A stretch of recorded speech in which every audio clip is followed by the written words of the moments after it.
Good morning, everyone.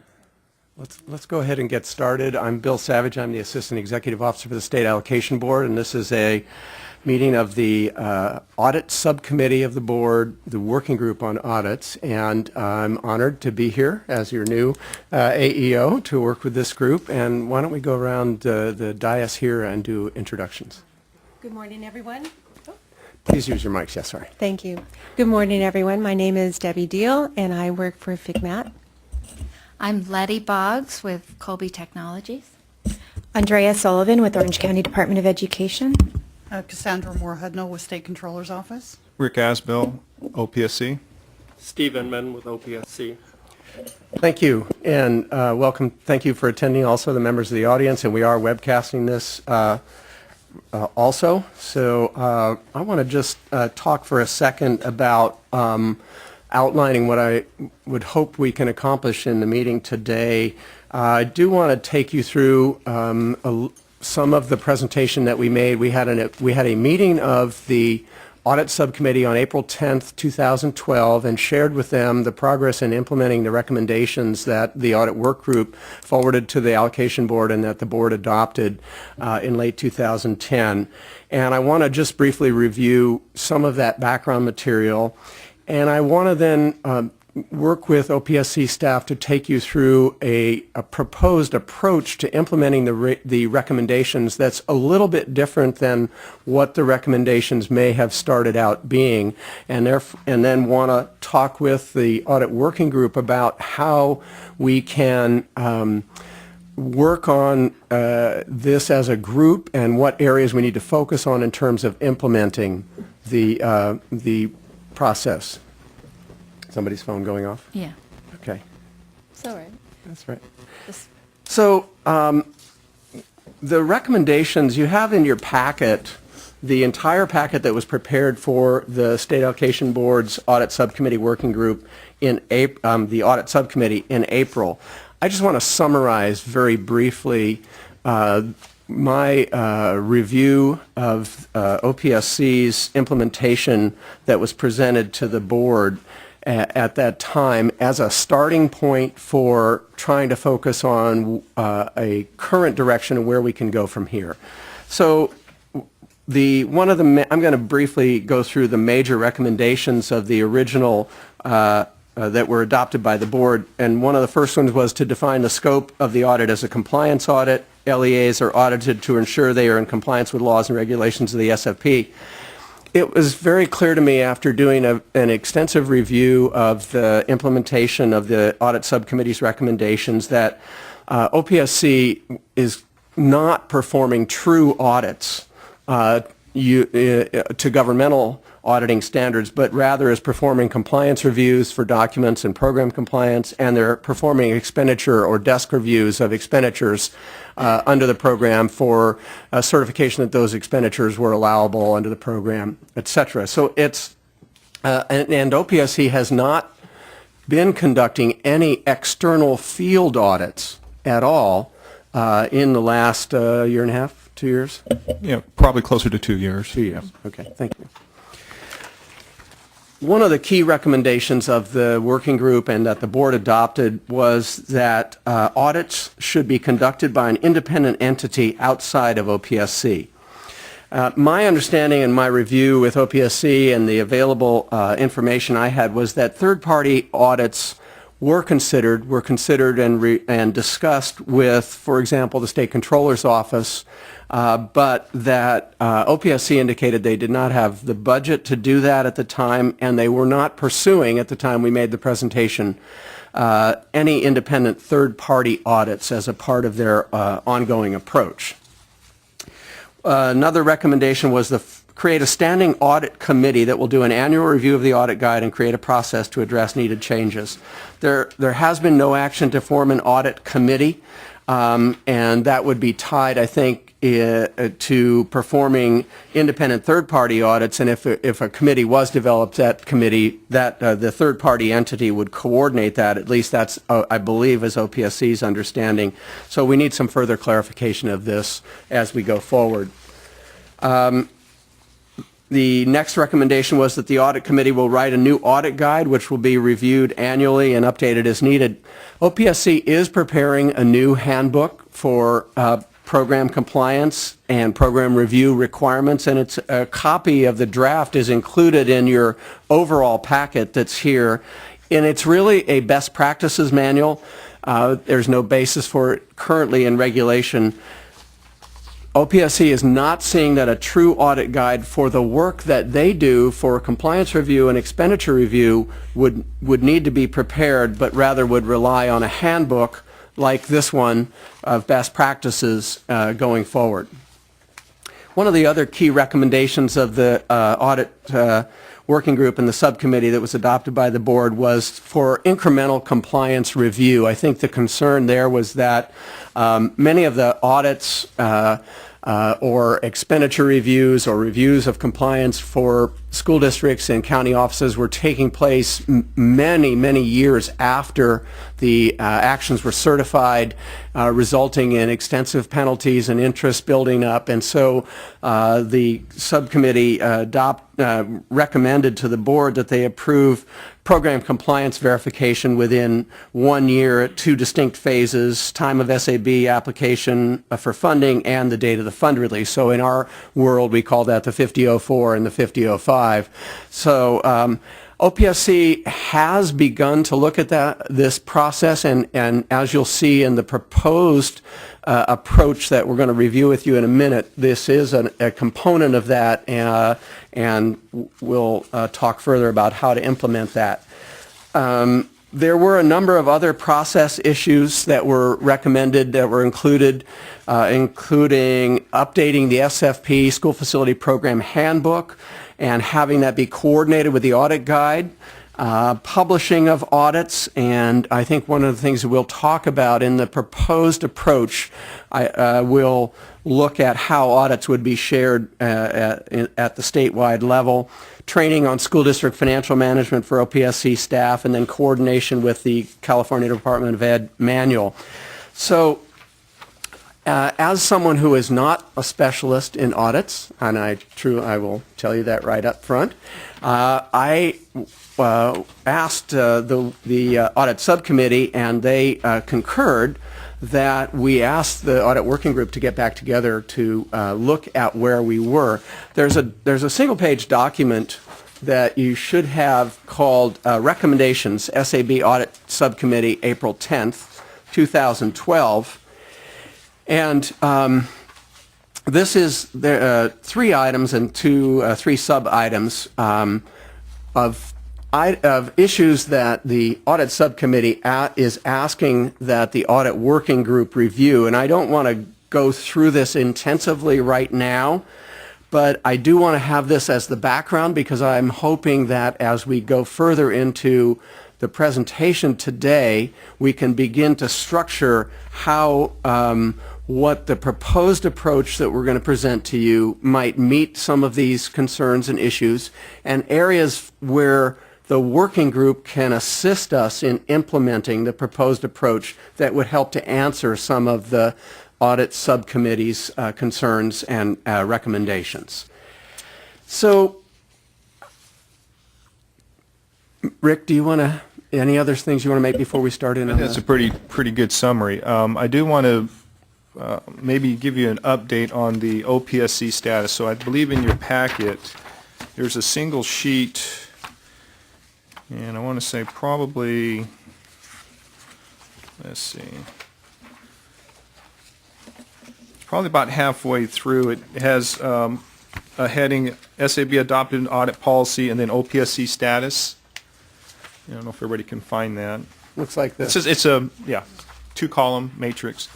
So just a couple updates really quick. As Bill alluded to in the first item, talking about the defining the scope and so forth, we did put together the review requirement handbook, which is a draft, which is a part of your packet. And of course, we would like the audit work group to take a look at that. In terms of going down about 3 or 4 items down to a complete application checklist, if you notice within the handbook, we do have kind of a matrix of things that we could potentially ask for. It's actually broken out by program. It's also broken out by the phase, whether it's site, design, adjusted grant. So I think that gives maybe a clearer picture of what districts could expect as far as what we could ask for. It does get kind of into the weeds, and I'm sure we'll take a look at that down the road, but just wanted to point that out. The other thing is we did meet with, and this is the second from the bottom on the second page, we did meet with representatives from CDE about the CSAM situation. There are going to be ongoing discussions with them. We did have kind of a framework, and we tried to bring them up to speed on what the role of the audit work group is and what they were trying to do, and then what the SAP requirements are. So there will be follow-up meetings with CSAM representatives also. Thanks, Rick. I would like to take us under the heading of where do we think we're going to this first, right at the back of your packet. There's a multicolored process worksheet, process graphic, and Rick and I will try and work together we'll tag team this one, but let me start out. This document represents basically a conceptual framework for a probably somewhat different than the recommendations of the working group and the subcommittee, but I think trying to stay within the spirit of what the audit working group recommended and what the subcommittee recommended to the board and the board approved. And if we start out on the left of that with the incremental compliance checks in year 0 to 1, year 1, this would implement an incremental compliance review that would check all of the program certifications that school districts and county offices make on their 5004s and their 5005s within a one-year framework of each of those submittals. So when a district prepares their submittal for funding, they make certain certifications. When they prepare their submittal for the state funding to release the funds, they make other certifications that have significant legal consequences for them if those certifications are false or if they're mistaken, if you will. I'm not trying to put it in that way, but I think that this meets one of the fundamental recommendations that the work group made and that the audit subcommittee recommended to the board and the board approved. So that's the first piece. The second piece in the middle is the blue band, and I think that what we're looking at here is that the Office of Public School Construction, as the agency that is dispersing grant funds, is the most knowledgeable agency to assess whether the expenditures of a district or a county office are in accordance with the requirements of the program. In other words, the OPSC is responsible for the regulations and updating them with the State Allocation Board. And so the proposal here is that the expenditure review function stay with the agency that is providing the funding.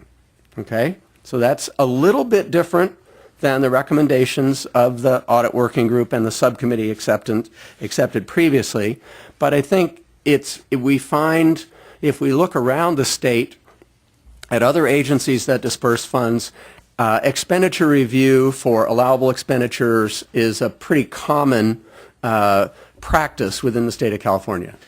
And if I could just step in really quick. So we did do some research. When you're looking at the bonds that were passed in November of 2006, you had 1B, which is transportation related, 1C, which is housing related.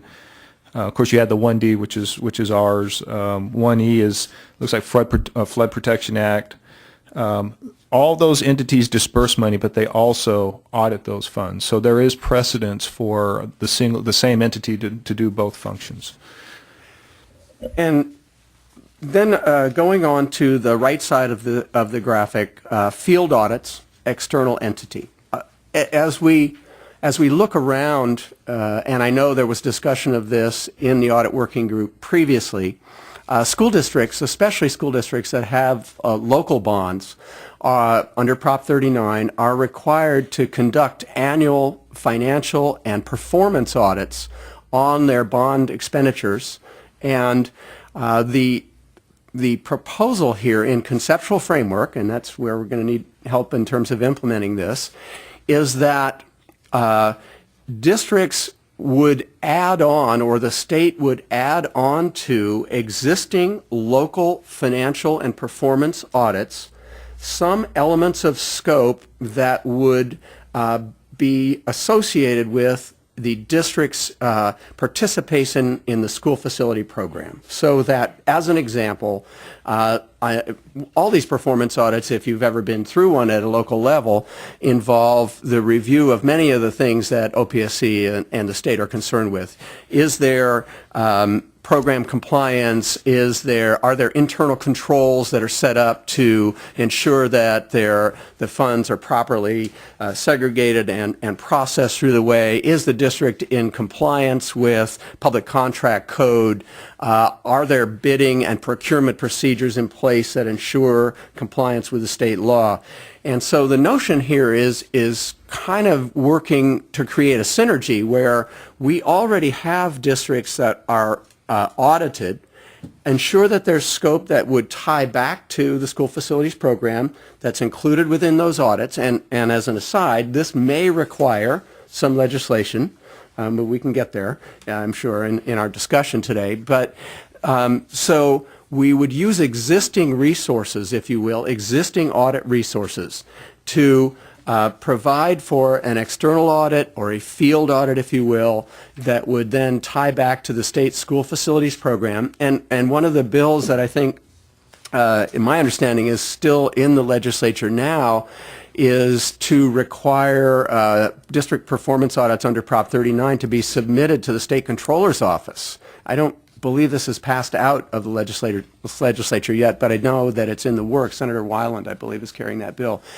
And so I think there's an opportunity for us to work with that, but that's the basic conceptual outline of what I think is our proposed structure that we would like to ask the working group to dig into. Rick, do you want to, anything?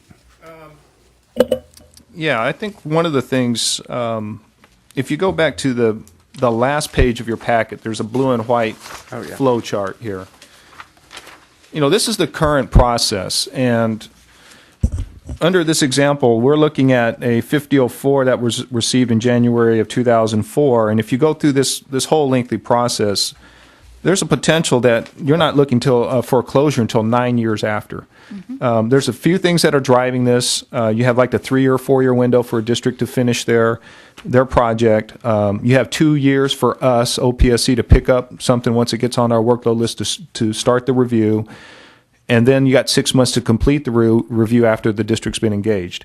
I think there's some things that can be shortened, and I think under the proposal that we're looking here with the multicolored ones, we are looking at potentially lopping off 2 to 3 years off of the review cycle. Looking at notice of occupancy and maybe a little bit earlier, that we would actually take a look at projects within 1 year instead of 2 years. So we would have to have a regulation change on that. Moving up some of the compliance checks, the 5004s and the 5005 issues that we would normally catch on the back end, move it up to the front end. That would probably shorten our review on the back end. So, I mean, those are things that we're looking to try to leverage. One of the things also, we do have a substantial progress function, which is in place, and that's 18 months after the fund release. That could run parallel to this 5004, 5005 check. We may want to consider maybe pushing everything to 18 months and having everything checked at one time there, or we can leave this at 1 year. One of the things that I've heard in talking to staff is there are many districts that have a hard enough time getting to the substantial progress check within 18 months. They ask for extensions. So if you're starting to look at maybe within 1 year of a fund release, that might be a little too onerous maybe for the district. You might want to think about that.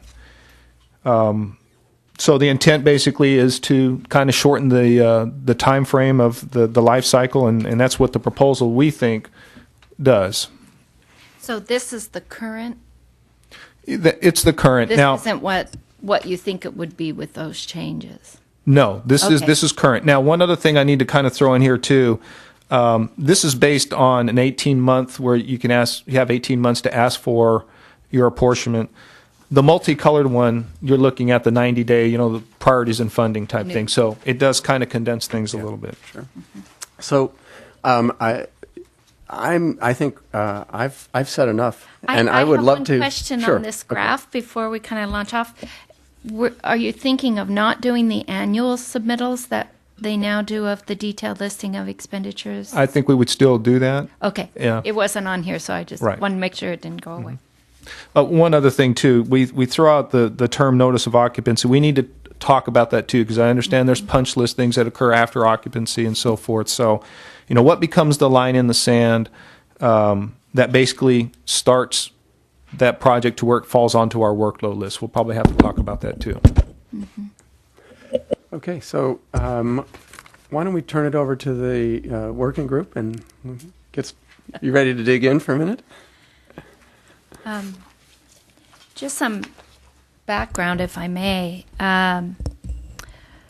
The genesis, I think, of a lot of the work that we did was that OPSC had expanded its audit role, and districts were reeling a bit from that expanded role.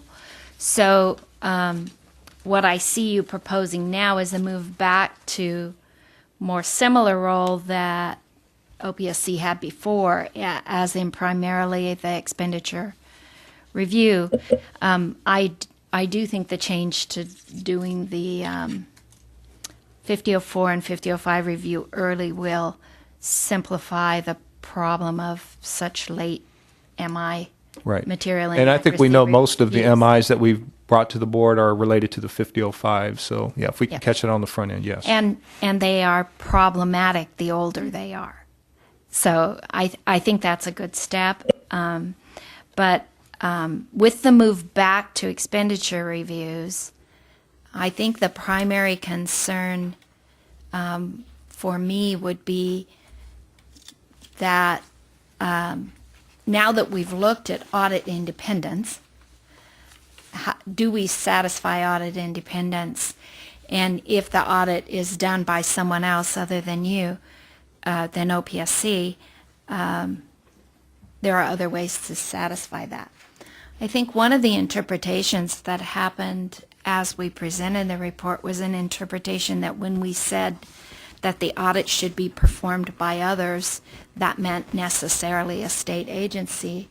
And my recollection of our conversations, we also talked a lot about could that be something that the local district auditors, who are independent external auditors, could be notified or something when we're in an audit state or in a active program, so that they include that in the scope of their audit, so that they be sure to pull a sampling of the expenditures from the program, that they look at internal control issues in the program.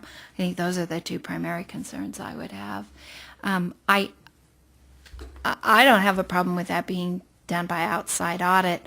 I think to figure out the mechanism whereby they're notified that the district has an active program so they know to look at that. I think that's the gap is important. There are other comments I have about manuals and things, but you want to talk about process first? Yeah, let's go through If I can add a comment on that audit, that is what I was thinking too, and I think that it's a good idea to align those services, but it is my understanding from this conversation that we would probably have to have some new regulations to support that so that the local auditors would be able to incorporate that in their scope of work. But I think that's an excellent idea to not have duplicate services of, auditors, and the districts have enough to do as it is without having multiple audit reports and review reports. So if somehow we could incorporate that, I think that would be a really good thing. I also appreciate the focus on the 5004s and the 5005 early bird audits or reviews at that period, because districts commonly get into multiple programs, and if you don't know you've done something wrong, you can catch it. If you do know you've done something wrong, you can catch it for the next go-around without waiting 10 years to find out that you did them all wrong.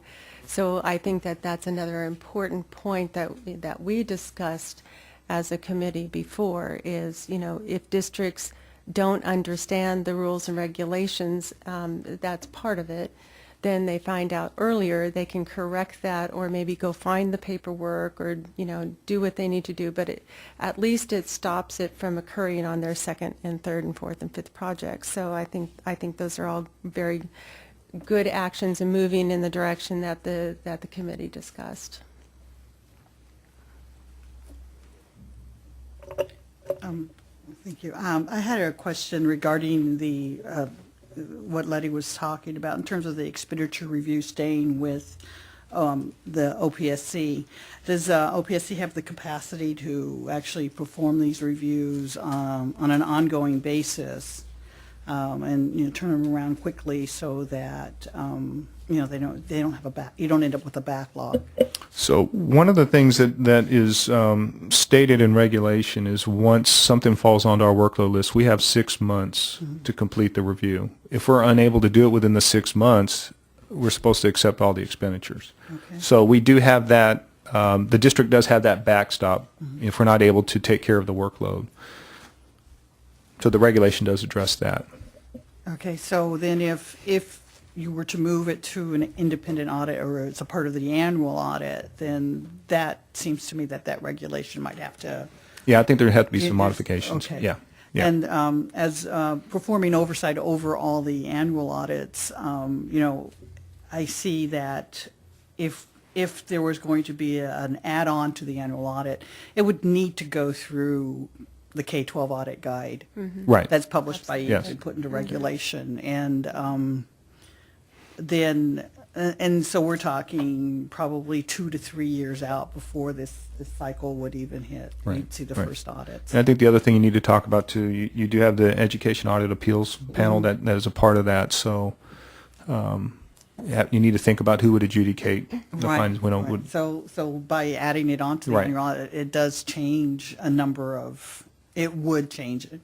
A number of regulations would change and processes Right. would change. And so that could raise some issues and some concerns.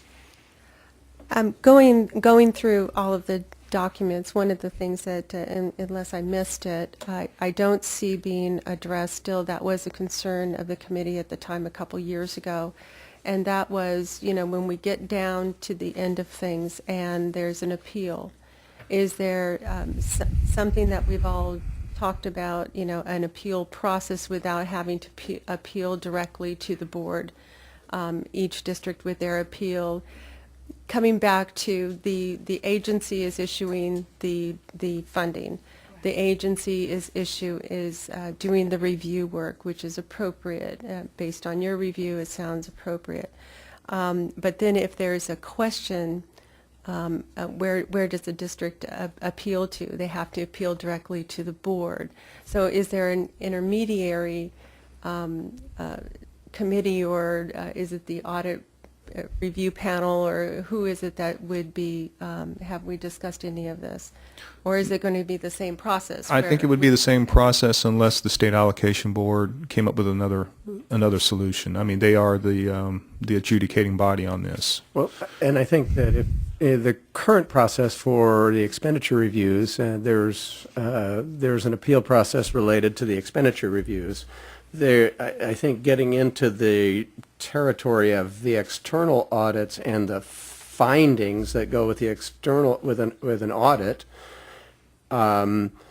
that's a whole nother area that I don't think we've dealt with in the school facility program yet. So a typical appeal after expenditure review, in my limited experience, and Rick, he can fill it in more, but it normally is going to involve the district or the county office saying, yes, those expenditures were allowable, and, I don't owe you back this money, or, it's about actually money being transferred or not, between the state and the local agency, which is somewhat different than findings in an audit where, so, anyway, I think there's two different areas where we probably need to focus if we can work this out.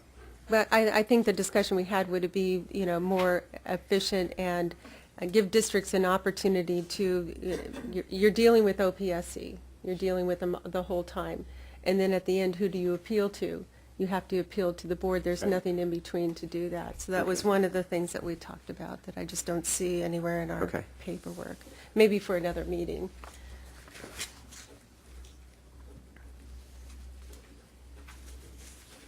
Andrea, did you have a? I'm going to keep listening to the comments before I jump ahead.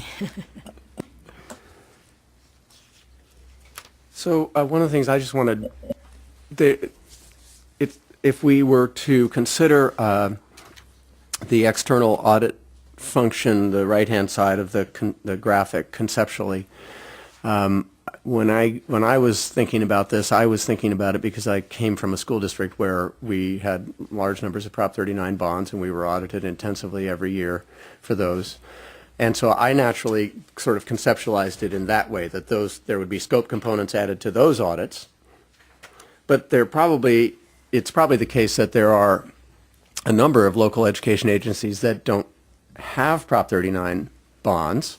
And so there's then another vehicle, which is presumably what I heard you guys starting to talk about a little bit, which is the education audit, correct? Right. So we've really, and so county offices, for example, don't have Prop 39 bonds. And so all of a sudden we've got a kind of double piece here. So I don't know how to get beyond that, but I'm just tossing it out there. I think that Prop 39 audits might be the wrong vehicle because they are not compliance audits or fiscal audits. They're something else again.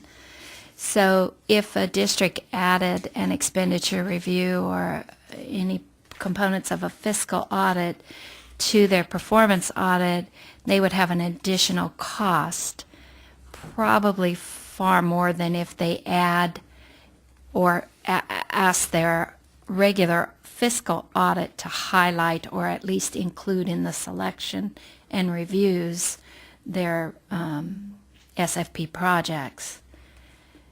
That's relatively minor. I think in the scope of an audit, it just has to do with what parts you focus in selection, and should not be expensive for a district.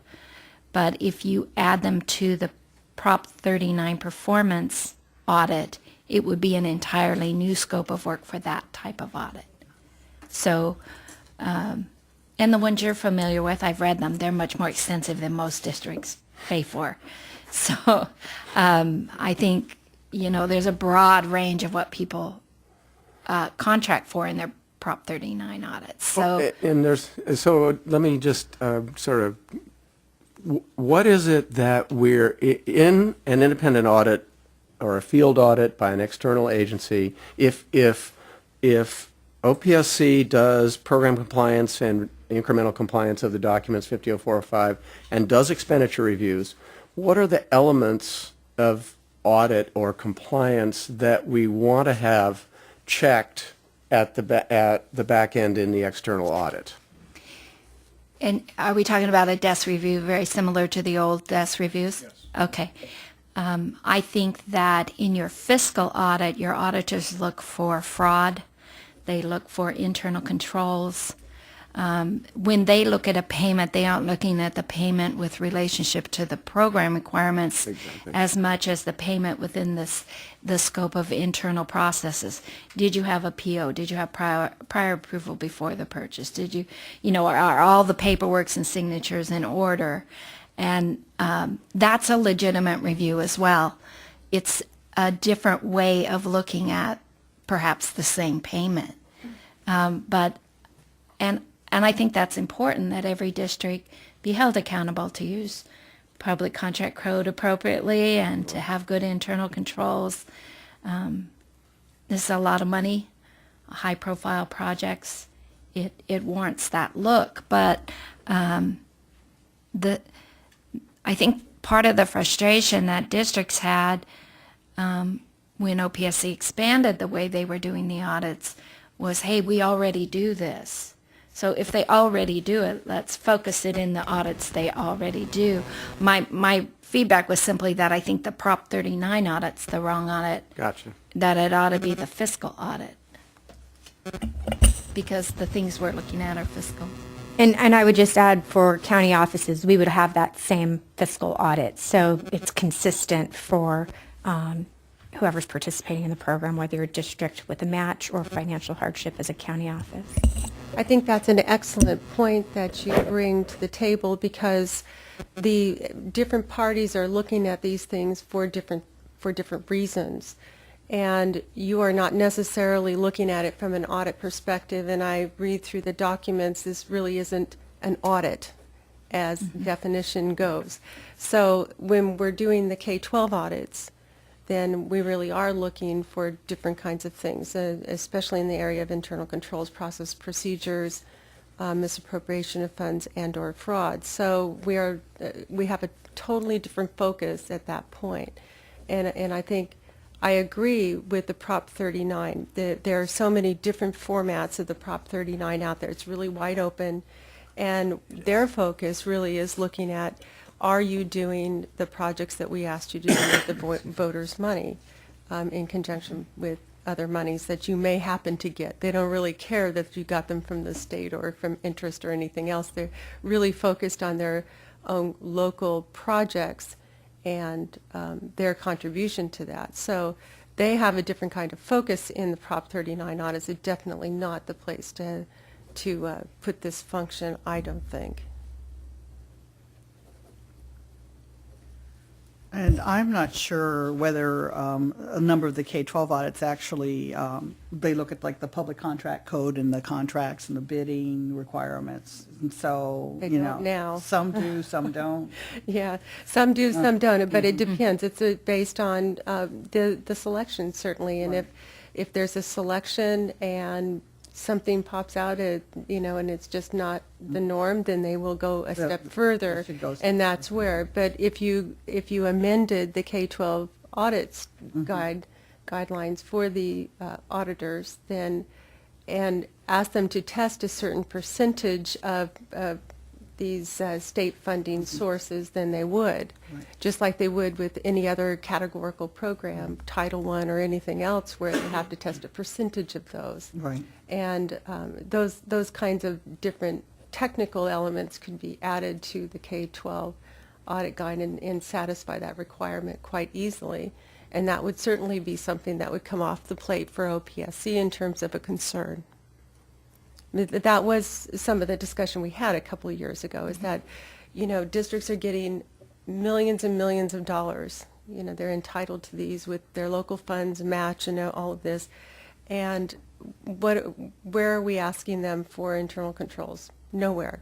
Not in the Prop 13 or 39. We're not looking at them in the K-12. We're not really asking them in OPSC standards or guidelines to where are your internal controls?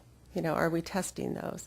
And that's where the K-12 discussion came into play, and how could we incorporate that and not put another layer onto a school district, because we were not interested in adding more work. We're interested in maybe combining those services into one. So that was really the basis of the conversation.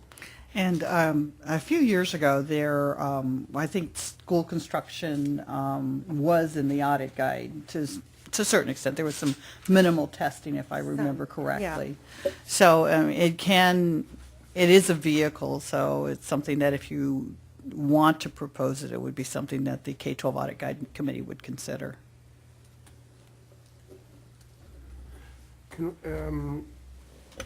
I'd like to take a second, excuse me, to ask if there are any members of the audience who would like to make a comment on the discussion to date.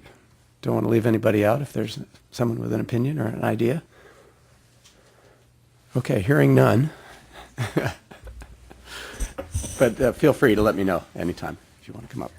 So what I'm hearing is that the external audit function at the end, what I'm hearing is everyone thinks that it's probably best within the context of the education audit.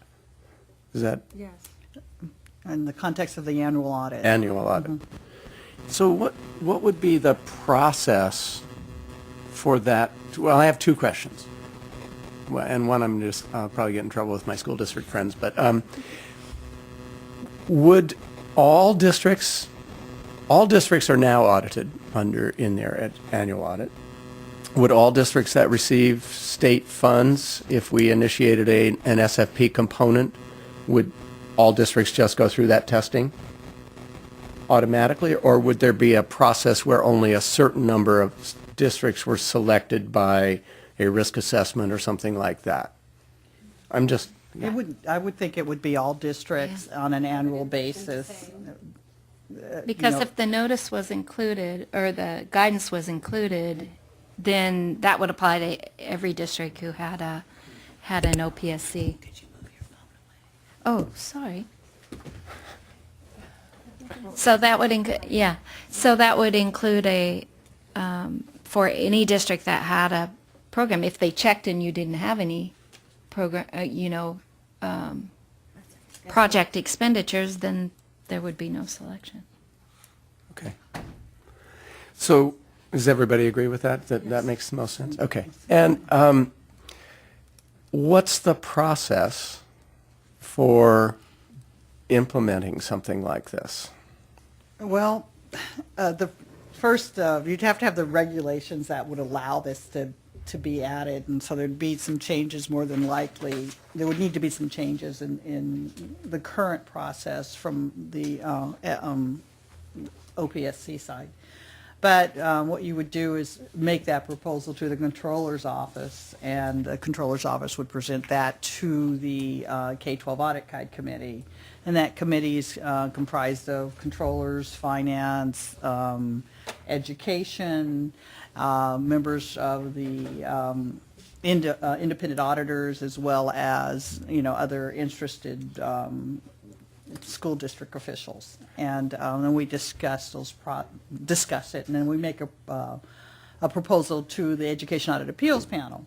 And once we make that proposal, the Education Audit Appeals Panel actually writes the regulation and publishes it. It goes through the whole administrative law process. And then it gets into the audit guide. It is the audit guide is written 2 years in advance, 2 years out. So it is at least a 2-year to 3-year process. And then from a reporting aspect, those particular areas that would be audited would be listed on a state compliance report, and there'd been an indicator of whether or not the auditor performed those procedures. And if there are findings, then the auditor would report those findings. And then if there is a requirement that monies are repaid, then there is a process to go through the Education Audit Appeals Panel to file an appeal and go from there. It also takes care of the communication issues with school districts, so they have ample time to know what's coming in down in the new regulations for the K12 audit every year. There's some timelines to which these meetings occur and decisions are made, and then districts are notified of the new regulations, a summary of new regulations. So everybody would be aware of it, but it is a long process. Mr. Ferguson? Sure. Just to add to that, oftentimes within the education code itself, it's very explicit that certain activities are required to be included in the audit guide. We would believe that statutes would need to be revised Correct. to make this very explicit that it would need to be included in the audit guide. With that, we'd sort of propose like a quasi-audit guide, almost a supplemental to this one, as opposed to putting it in that audit guide. It would be a supplemental to that audit guide. So you'd have effectively one audit with 2 sections. That's what we would propose, and this is, of course, Chris Ferguson with the Department of Finance. Thank you for identifying yourself. So, we would support that process. We think that's a great avenue to go. We're more than willing, from the administration's perspective, to commit resources, to consider committing resources to that venture, as well as to consider committing additional resources to the Education Audit Appeals Panel to the extent that that venue would be used to hear any appeals of audit findings. We're more than willing to consider that. And pretty much we would support that. Great, thank you. Any question for Mr. Ferguson? No? Okay. So, just Yes. processing. Findings from the OPSC review go through an MI process typically, or they go through a correction process with the district, and if they rise to that level of an MI, they go through an appeal process at SAB. That's correct. So, which I have a little bit of process problem with the person or the entity granting the money, reviews the expenditure and writes the appeal. I think there's not enough independence there, but we can deal with that as a separate item. So we have that process in place. Now if we have an audit finding, let's say for they didn't follow public contract code violations, say. That is also a violation in the OPSC program. So there's a process whereby they deal with that under the findings element of an audit. Does it have to cycle back to OPSC, or is that sufficient to meet everybody's needs? If that didn't come out in the one review but was found in the other review, I'm just Yeah, I saying, don't know. do we, Good question. have Yeah, I we mean- created a conundrum for ourselves? Then maybe we should. I think kind of about- looked at it as silos, but yeah, if you had stuff that crossed over, I mean, we'd have to discuss how that would kind of play out. Are there financial penalties for a district that, say, for example, just what you said, didn't follow public contract code? Is there a penalty? There are some Financial penalty, other than an audit? Criminal charges, Well, I mean, but- besides those, I'm just trying to understand. Yeah. So I know there would be an audit finding, say, if there was in some way that, but is there a financial penalty related to the program that comes with that, or has in the past? The only thing I can think of is if maybe you had a public contract code issue, it was for a particular contractor for a specific project, then there might be some ineligible costs or something associated with that. I see what you're saying. But public contract code in general, no, we don't pursue that. There could be some federal compliance issues. Certainly, if you've taken federal dollars in conjunction with any of these projects, certainly federal regulations then have the bidding requirements as well, and so you would forfeit funding under a federal program. So there could be some financial consequences to not meeting the regulations, certainly. It just depends on which ones and what programs you're involved in. Yeah, okay. So there might need to be a cycle back if there was a significant finding involving I think an so, element yeah. of the program. It should probably cycle back, or there should be notification back somehow. Right. I think that having regular audit findings adds a strength that we don't have in the OPSC system, in that we're required to respond to findings and then they're looked at again in subsequent years. So district processes are required to change, where when OPSC is done with the project, we're done with the project, and there's not other than in financial hardship districts, there's not an ongoing look at how are you doing it then on the next one. Yeah, that's correct. That's a really good point. And I do think that that's part of what the board really wants, is to ensure that we have not only the accountability but the learning and the change that's associated with that, and to ensure that our funds are spent appropriately. Go ahead. Oh, I was going to say, so if we were to go down the path of including some audit component of the SFP program in the audit guide, it would need to be clearly delineated as to what's the responsibility with respect to OPSC, and then what's the responsibility with respect to the annual audit. It sounds, if I'm understanding this, any expenditure review would be done by OPSC. I believe so, In yeah. terms of allowable expenditure, Right. allowable expense, right, yeah. Project specific, The yeah. project specific. So I, kind of going back to that would be a desk review. And so is there a letter that is sent to the district once that desk review is completed? What's that process? We send what they call it's called the SOFI, that's the acronym. It's Summary of Project Financing and Expenditures. And basically, it's almost like an Excel table that kind of lays out how much money was given to you, what do we find is eligible, and at the bottom, basically, what money, if any, is due back to the state. The district essentially has 30 days once they receive that correspondence from us to respond. More often than not, it's non-controversial. It just may be that you didn't spend the whole grant amount, like for financial hardship projects. In that case, normally what we'll do, in 99% of these, we'll get a confirmation from the district that they agree to the finding. We take it to the SAB, basically in our consent calendar. It's a consent shell. All these things are taken up all at one time with one vote, and it's taken care of. On the other part of it, though, if you have like a material inaccuracy type issue, then that kind of really opens up into kind of a new process, or not a new process, but kind of a different process. We do work with districts. We've had some material inaccuracy discussions that have gone on for a couple of years, just back and forth, working with a district to try to resolve things. You would be surprised at how many potential MIs are taken care of because the district was able to find maybe additional expenditures that were eligible that cured these problems. But then the ones that can't be cured, we basically give them a letter with what we say is our findings, and then the district can appeal at that time. And then from there, then it goes through the appeal process through the board.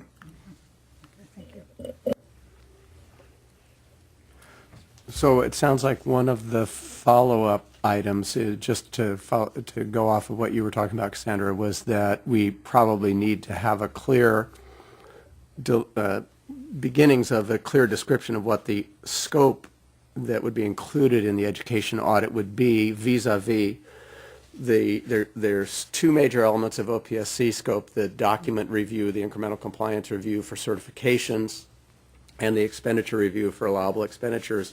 And then the scope that would be included in the education audit related to the SFP would be as we've talked about, procurement, internal controls, processes, et cetera. Does that make sense? I mean, I'm not sure we can list them all here today, but it sounds like that may be a working group follow-up area.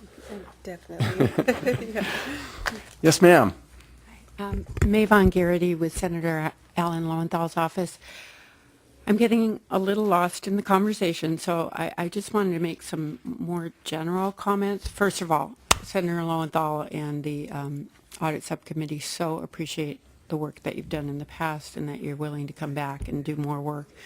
Senator Lowenthal has a great deal of respect for your work, as does the board, because they adopted all of your recommendations with the exception of the appeals process, which they intended to delve into further at some point. So I guess my general comment is that the board adopted your recommendations. It looked like a very comprehensive, well thought out plan for audits. And what I'm hearing now is sounding like a pretty significant departure from that, which if that is what needs to happen, that's fine. Again, we have a great deal of confidence in your expertise. And I also want to say that if you believe that your original recommendations are still workable and the correct direction to go in, that is absolutely fine. The audit subcommittee would like to know that because, as I said, they are adopted. They're no longer just your recommendations. They were adopted by the board.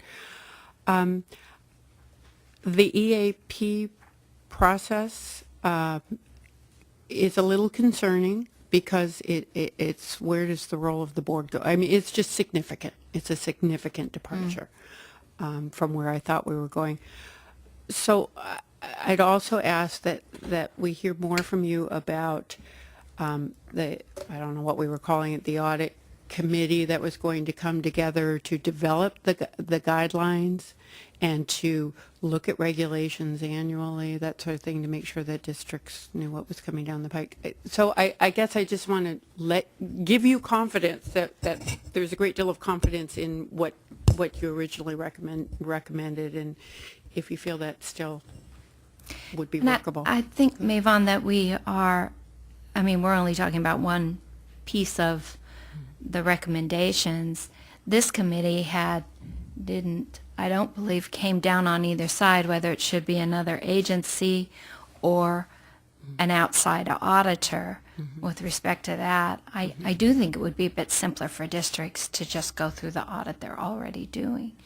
If an agency does it, in addition to additional state costs, I think it adds another process districts have to go through. So I do think this would be simpler. This is just one piece of all those recommendations. And Okay. Do you, again, I'm not entirely, you're the experts, I'm not, so I'm just kind of finding my way. Is there a way to use that annual audit and not have to have it, have our own separate component of it, so it wouldn't have to go through the EAP? I don't know, because the EAP just is kind of, to me, going, wow, that's pretty significant.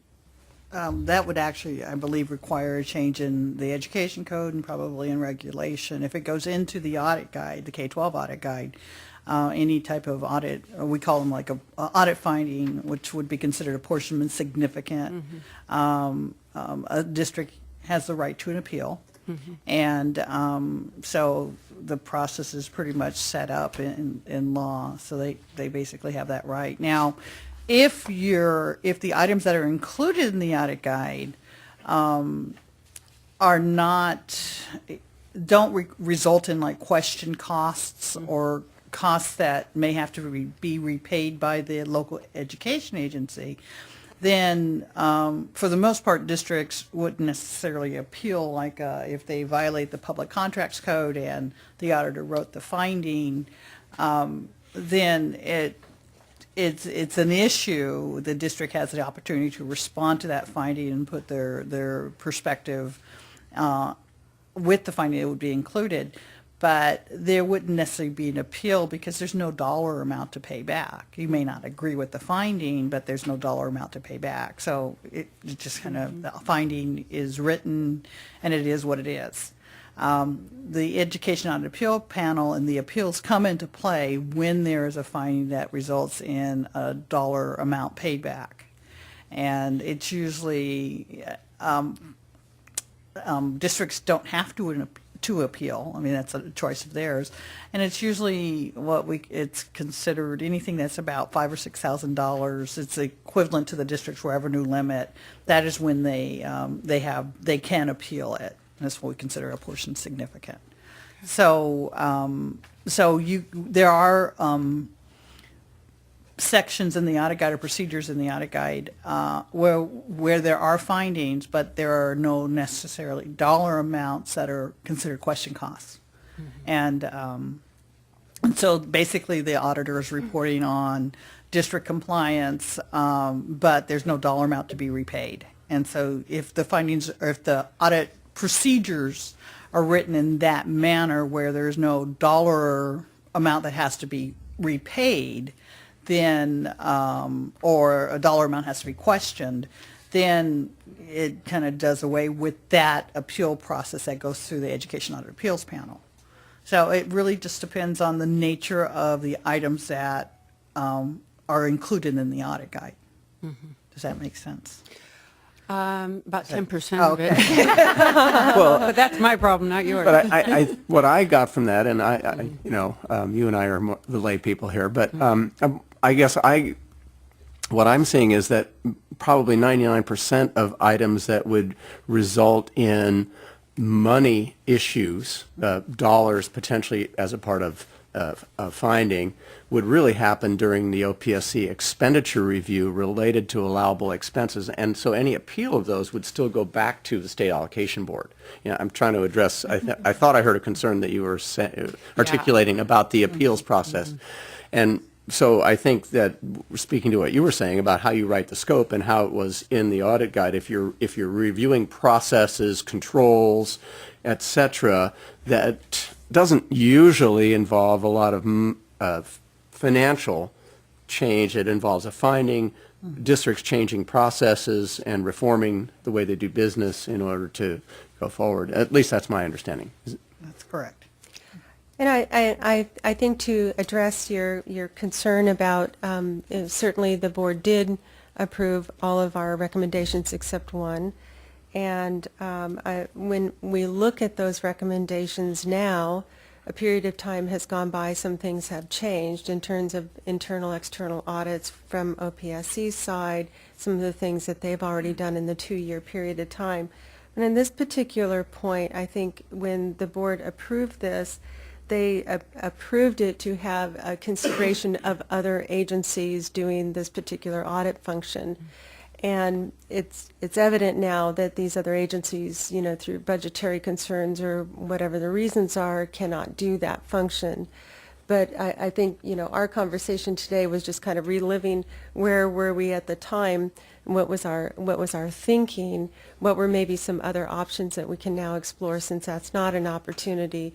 It still stays within what the board has approved. It's just how do we accomplish it now? So I think that's kind of what, if I've got that right, you know, if that's kind of what brings us together today, is that some things have changed and we just need to figure out, okay, well, this won't work, but how do we, you know, the board's already approved this, so, you know, what other options are we going to consider so that we can get this to work the way that it needs to work? Great. That's really helpful. Thank you. I do want to say, though, that I don't believe that what the board adopted, and it's in the packet somewhere, I don't think it was limited to state agencies. I think they adopted what you had recommended was either state agencies. Third party or That's other important. Yeah. agencies or whatever, right? So it And was so, broad. I agree. yeah, Thank you very much again. Thank you. And thank you for your work. Appreciate it. thank you.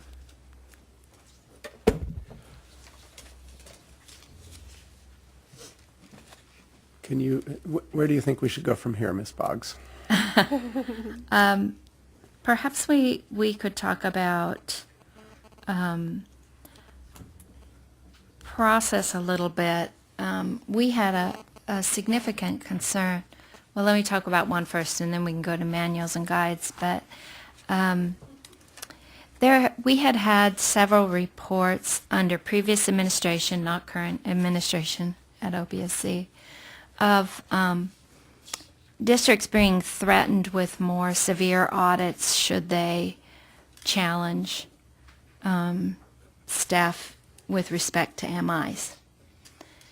And which indicated that there was too much power in one place with respect to abuse of that kind of power. So that was a great concern to the committee at the time, and I'm not sure that in what we've already talked about, we've kind of fixed that, in that I would be interested if when you asked other agencies that conduct audits internally, what kind of firewall they have between their audit group and their other groups, or their program group, because I think a firewall is essential there to have that reporting process.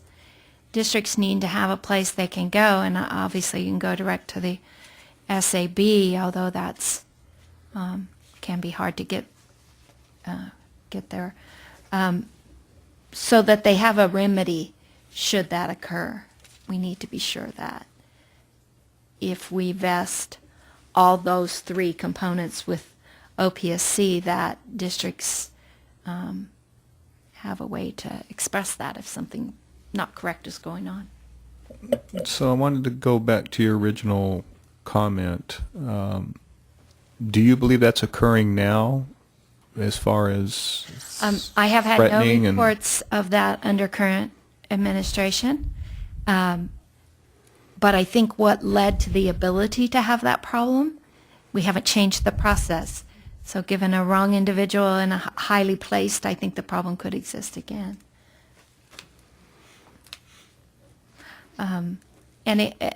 probably not just for MIs, but also for, I mean, basically any kind of appeal, like expenditure appeal, or wherever you're kind of pushing against OPSC and saying, I don't agree with you, I think there's a potential for abuse. So we just need to make sure districts have a recourse, that there's a way for you to be held accountable. Mr. Morales from OPSC. Juan Morales, representing OPSC. I'm interested in following up on this because this is obviously something that we take very seriously, whether it happened now or in the past. So I don't want to dismiss this issue at all. I want to focus some time. We don't have the unilateral ability to go outside of the regulations and statute. So I'm not sure what the reports were in terms of what staff could or could not do, if the district agreed or did not agree. But we followed the regs and statutes. So I'm interested in hearing more about what those allegations were, because I don't want that to be present, whether it was in the past or in the present. So I don't know if you have more information on that. I'd be really curious to find out. Well, the two that I'm personally aware of, and I'm obviously going to protect the districts, Sure. but were situations where they were having a conversation with OPSC about expenditures. One was expenditures. So OPSC saying they weren't allowed, the district saying they were, and a high-level official at OPSC who said, look, if you hassle us on this, we'll hassle you and your audits forever. Well, that's a pretty serious I agree. abuse. And that's unacceptable. Right. So, you know, I don't think that's occurring now. I have no stories like that coming to me now. So, but do we have for the districts a remedy should they be in a position where they felt they weren't being treated appropriately, or that someone had entirely too much power over both sides of the house, kind of thing? That's the concern. And it may be a conversation broader than what this committee addresses, but we raise it just by virtue of being frank. Sure. That is where the audit independence concern, for me at least, came from. Well, and I think it also goes back to at some point when we were talking about the appeals process and who is writing the appeal and presenting it to the SAB, because if it was going through staff and the district's appealing what staff's recommendation is, they're also writing a report that's not necessarily objective and representative of both positions. And I think we've seen a better job at that, but I think the underlying perception or fear that there could be repercussions still exists. I would have to say, I've only been on the job for 7 months or so, but a lot of what I do is involved with appeals, and I'm involved with a number of financial hardship appeals or appeals related to allowable expenditures and issues. And I'm pretty impressed with the professionalism of the staff as they go through that process. And if let's say they do err a little bit in a write-up, I'm involved, and the AEO, whether it's me or anybody else, is involved in the appeals process internally, and I find the staff fairly responsive, at least in terms of being willing to consider different points of view or how things are written up and presented to the board. I would also have to say that Mr. Morales is his emphasis and Ms. Silverman's emphasis from the top on the regulatory structure and staff's adherence to it is really strong. And that's about the best thing I can rely on. That's all I can say, is that I haven't seen anything since I've been there that really is anything like what you're talking about. And I think there's a decent structure for appeals processing, both internally as before they go to the board, with a second set of eyes and some independent eyes that look at the appeals as they go forward internally, and then a lot of opportunity at the state allocation board for the board to hear those appeals too. So anyway, just as a comment on it. And if I could just add to that, the appeals process, it has evolved. We do have a system in place now where we do send school districts a position letter. And we tell the school district before we publish an item, here's where we stand, here's our position on your appeal, and we give the district an opportunity to review that, again, before we draft the item. Now, the purpose of the position letter is also to be almost identical to what's going to be in the item. We're not going to change it. So the district can see that up front, and they can see the OPSC's arguments, and then the district has an opportunity to respond. The other thing that we do try to do is we also always include the district's appeal request, their form. We do try and state the district's position in the cover in their item, but we also attach the Form 189, which is their request, their appeal, so that it's part of the item as well. And we really do try to include both sides, not just the staff position, but also what is the district saying, and here is the relevant attachments in terms of their original appeal request. And just as a final piece, I mean, part of my focus as the assistant executive officer is to make the appeals go away. I mean, that's a vernacular way of saying work on administrative resolution and try and find ways to bridge the gap and just clear it out. So that's a lot of my focus. And I would just comment on the appeals process and the position letter that's received from OPSC. Oftentimes the districts are submitting a response to that, and that does not get included in the item.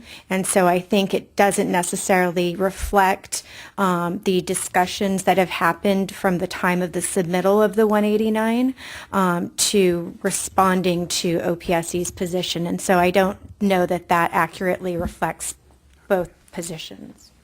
That's something we could definitely take a look at in terms of improving the process. And I think it would be good to document the process so that districts know what their points of submittal are and that they can have their own information in front of the board, because while we may have high integrity now in the system itself has not changed from the time when the abuses were occurring. So things could change again, and it leaves the districts not real comfortable that they may get a fair shot at having their say, and that the written information is important going before the board before the meeting, because some items get longer hearing than others, some get really long hearing, but it's important that they have a chance to be very considered and accurate in their information. So I think just documenting that you have a process and here's where the districts come in would be very, very helpful in dispelling the fear that people will not get a fair opportunity. And then it allows you to hold each other and yourselves accountable to that process. Yeah. Well, again, we really appreciate the input. We're always looking for ways to improve. We did present sort of a timeline before the board in terms of what happens when an appeal is received, and then certain days after that, there's letters that are sent, meetings that are held with the district. But again, we're always looking for ways to improve, so we welcome the input. And I do think we just please, as you look at that, pay really special attention to the people at a level to have information from both sides, because that's where you have that potential of if they have the decision-making power at a level where they can override staff on either side, then that I think that's the crux point where you may have an issue. So thank you for looking at it. So maybe we can go through some of the other areas. Debbie, did you want to talk about? Sure. Well, one of the things that it kept coming up consistently as we looked at what our status and follow-up items were on the recommendations that were approved by the board is this audit committee. And it is my understanding that we really don't have one. We don't have an audit committee. So I think we need to talk about that. Seems to be a roadblock with a lot of the issues that are contained here in terms of status, outstanding issues and concerns. So I think we need to talk about what is the vehicle that needs to happen here. Does a committee need to be formed? an audit committee, where do we go from here? Because a lot of what needs to be done in order to implement the changes that were approved by the board says it needs to go through an audit committee, but there is no audit committee. So I think we need to talk about that.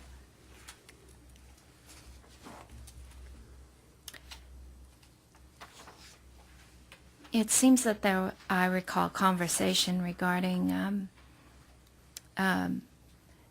that the audit committee would vet audit-related appeals prior, like expenditure report appeals, prior to them going to the board. Is that what the Well, kind of part of committee it you mean? was- Or you, and then we had talked about a committee, what if we had a process like CDE, and if we had one like CDE, then we'd need a committee like CDE. So I would say, that for kind of goes away example- if we actually go to CDE. Yeah, it does. Under scope and type of audits, the very, very first point, just one example, in order to, the board recommendation that was approved was that the audit guide would be revised and updated every year. And so in order to implement that, there was an audit committee that was going to write the guidelines, and I mean, there's kind of a continuing theme there of annual review in terms of the handbooks. There's a lot of that kind of thing just throughout the documents. That currently OPSC staff has reviewed the document, but the audit guide is being restructured, but then that needs to be reviewed by the audit committee. So who is the audit committee? You see, so it wasn't just in the focus of just pure audits as we were Right. just discussing, but it was another peer review entity, if you will, to assist that bridge between OPSC and the subcommittee is kind of what I thought it was, but we don't have one. And, I guess I would venture to guess that because essentially OPSC has moved away from doing audits. There was no audit committee that was established, and it sounds like OPSC has done a number of updates, but since they're no longer doing audits per se, that it wasn't necessary. Now, in terms of reviewing like the handbook, I think that the audit committee, if the recommendation's been implemented as they were set forth, then there'd be a need for an audit committee. But because they're not being implemented in that same way, do you need an audit committee to review all these items? If you change how we're going to approach it, then I guess you could convene an audit committee to provide input to the K12 Audit Guide Committee, two separate entities, so that whatever OPSC wants audited or SAB wants audited under the annual audit, it's presented with one voice, and everybody at OPSC and SAB, they agree, and that goes forward to the K12 Audit Guide Committee. I think that's a really good suggestion. I mean, I think that if we can get to the point to implement the inclusion of the SFP components in the annual guide, then we're going to have a need right there for a group that can work with OPSC and develop what the correct scope is as we go into it. I think that's a really good function for that. Does that make sense to you, Letty? Andrea? Okay. I think too, the shift from an audit guide to a best practices handbook. I mean, there's so much semantics here, but the reality is, if you're going to do expenditure reviews, we need a guide as to how you're going to do them. And again, going back to, if you want me to get an A, you have to tell me what an A looks like. I don't want you to give me a D if you never told me how to get an A. So we kind of need to know the program parameters as they're going to be reviewed, so that we know how to put together good documentation for you and all those kinds of things. So that's generally the purpose of an audit guide from the practitioner's perspective. I think an audit guide to the auditor is a little different perhaps, but from what we as districts need, we're looking for guidance on, how to do the 5006, and what if I have a mod and new construction on the same project, and now do I have to split the 5006s? Can I do them combined? How do I split the savings? All of those questions about filling out the 5006 and how you're going to view different questions are still the questions no matter what you call it. So I do think that I'm encouraged that you're taking a best practices approach, because that in itself says you're going to show us how it would be done well, in addition to just what needs to be done. But I would encourage you to use some kind of district vetting in that process of that development, because if you talk to the districts, they'll tell you what they don't understand or what they need to know, what needs more clarity. And I think this group might be a very good entity to do that with as well. The audit committee, not this group, the Right. audit committee group. Audit Sorry. committee group, yes. I have some concerns about that being called a best practice, only because that just indicates to me that this would be the best way to do it ultimately, but not required. Yes. And I think if you're going to hold people to a requirement, then you need to call it what it is. You need to call it the guidelines, you need to call it an audit guide, or you need to call it a compliance guide, whatever you want to call it. I think we need to call it what it is. Best practices is nice, but it doesn't indicate that these are required procedures, or you're in violation somehow, that you need to give back funding, or this expenditure will not be allowed. Well, I looked at your best practices, and just because I didn't do best practices kind of thing. So that's one thing. We also have a number of things that are throughout all of this that are checklists and updates and to those guides and handbooks for people to understand. And I think where a lot of the discussion originated was exactly what you were talking about, whereby districts have a different concept of what that meaning is. And they're actually the ones in deep with the construction and the day-to-day activities and all of the different nuances that happen on a construction project, and they don't necessarily understand it the same way you interpret it. And so there's interpretation problems, and so then that was what led to the discussion of having some kind of a committee, a blend of all these parties, so that people could have a better understanding. OPSC could see some of the issues of the field, incorporate that, so that there was more clarity in the guidelines. And I think that's really what was at the core of the issue. I was just looking at the bottom of the handout from this audit subcommittee from June 5th, and the last item, 5D, it refers to the audit guide / program review guide and program handbook. So whatever we're calling it, I think there should be stakeholder input and involvement in the development of that guide handbook document. I think one of the venues that we could look at is running this document through IMP, if that's something that wants to be pursued. I think that might be a venue where you've got stakeholder and you can have input from a bunch of industry standard or industry experts. So something to think about. That said, I was also, I was actually hoping that this working group could could assist us at least in being a part of the review of the handbook as it's developed to date, because I think you guys probably have the most comprehensive understanding of the issues, and having been down the path here. So if you're willing to take that on, I think, and just not to foreshadow, but I was actually hoping we could think about scheduling one additional meeting of this group with you guys doing some homework.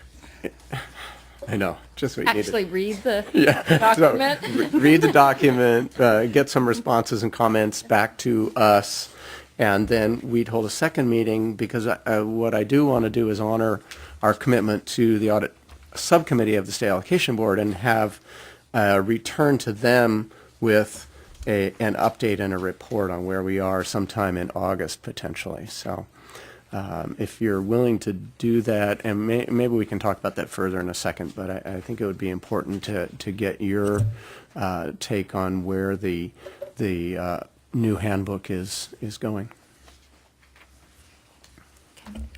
And within that process, we would be talking about what the expenditure review criteria and focus will be. Mm-hmm. Yeah, sounds good. I'll do homework. I'm in. Yes. Good, thank you. So, other items in terms of any of the other areas that we wanted to talk about before we?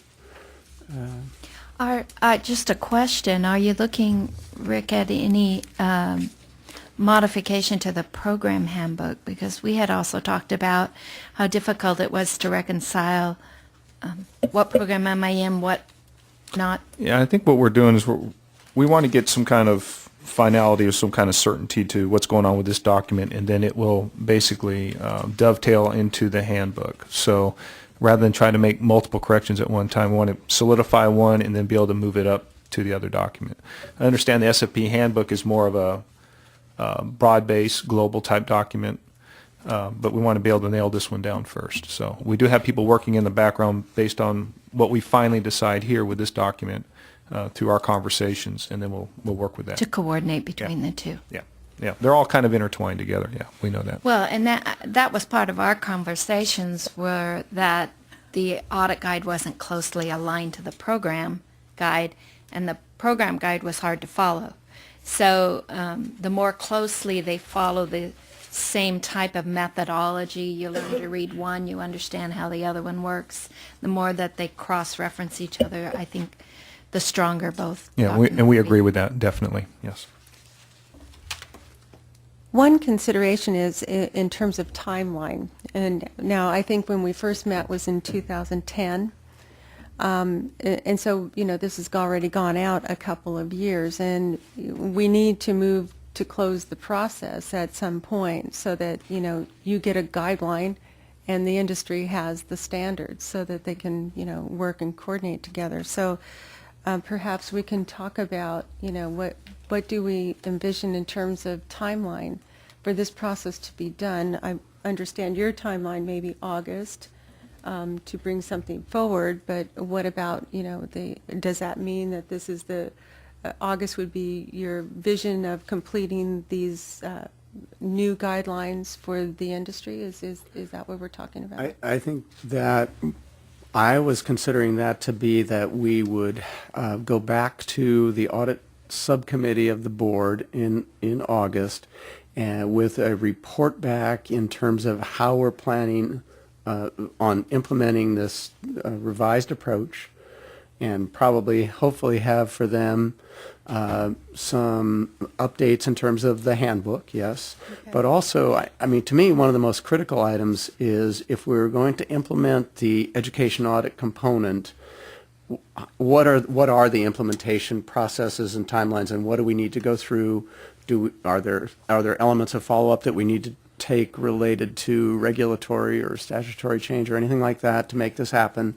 And then how do we begin to coordinate with that group in order to get the SFP scope as a part of the education audit? Does that seem like so we're going to need, we're probably going to need some help there. So anyway, another element of homework. That's fine. So, so then by August, then we could start defining what that timeline would be for actually rolling it out.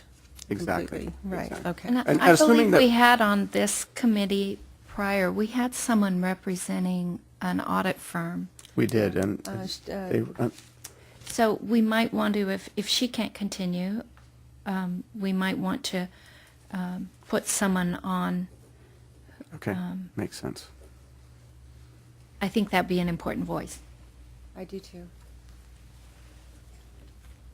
She was doing K12 school district audits, that's correct. correct.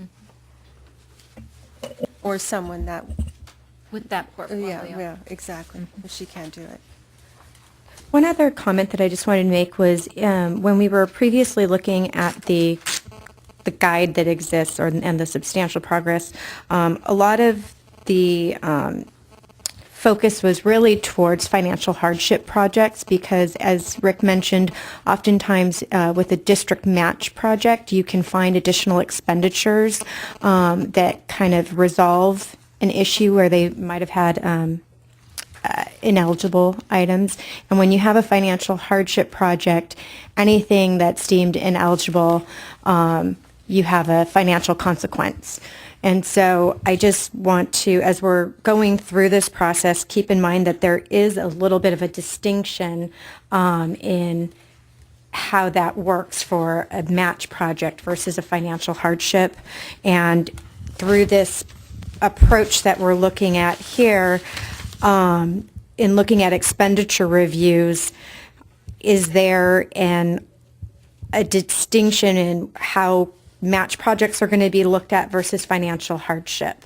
It's 100% state funding for financial hardship. Does that automatically have some sort of trigger that says there's a more detailed review of that? Does it go automatically to external entity?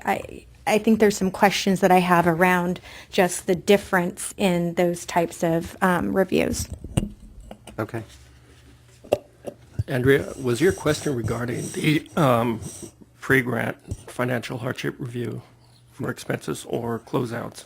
I think it's the expenditure report. Closeout? For expenditures. Okay.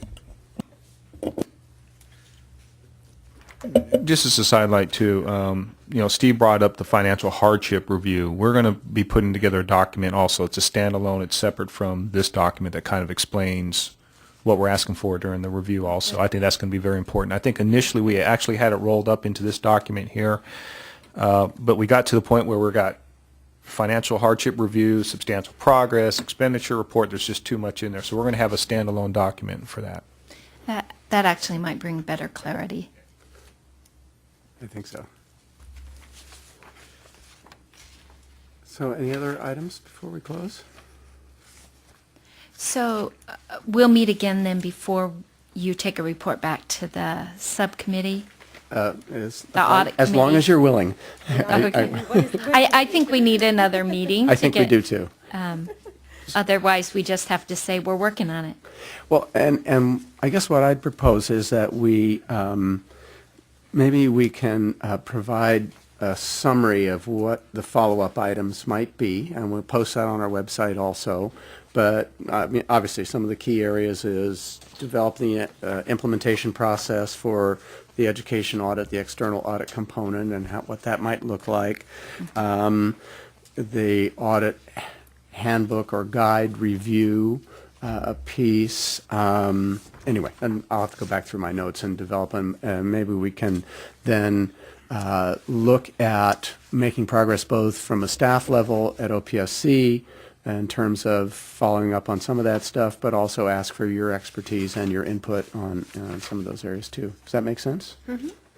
And so a meeting maybe, how about July 4th? Is that something?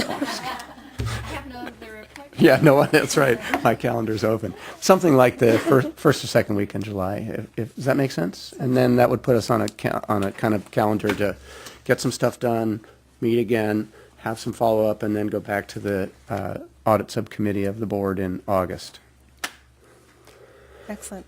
Any further comments from the public comments from the audience? Okay. Hearing none. Assignments? I'll get you your homework assignments. Thank you so very much, and thank you to everyone who participated, and the meeting's adjourned.